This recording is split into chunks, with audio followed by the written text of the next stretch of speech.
మీకు ఇంట్లో ఇల్లాలు వంటింట్లో ప్రియురాలు మూవీ గుర్తుందా?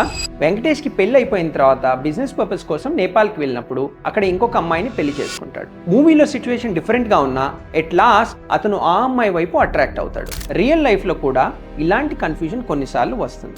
మన మైండ్కి కొత్త పర్సన్, కొత్త అటెన్షన్, కొత్త ఫీలింగ్, ఎక్సైటింగ్గా అనిపిస్తాయి. అక్కడే కంపారిజన్ స్టార్ట్ అవుతుంది. ఆల్రెడీ ఉన్న పార్ట్నర్ కేరింగ్గా ఉన్నా, బాగా సపోర్ట్ చేస్తున్నా మైండ్ వేరే పర్సన్తో కంపేర్ చేస్తూ కన్ఫ్యూజ్ అవుతూ ఉంటుంది. దీన్ని సైకాలజీలో కంపారిజన్ ట్రాప్ అంటారు. ఈ ట్రాప్లో పడితే ఎవ్వరూ మిమ్మల్ని సాటిస్ఫై చేయలేరు. దీన్ని అవాయిడ్ చేయాలి అంటే మీ పార్ట్నర్ని ఎందుకు చూస్ చేశారో గుర్తు తెచ్చుకోండి. ఆ old memories, small sweet moments ట్రస్ట్తో మీ బాండ్ని స్ట్రాంగ్గా మెయింటైన్ చేస్తాయి.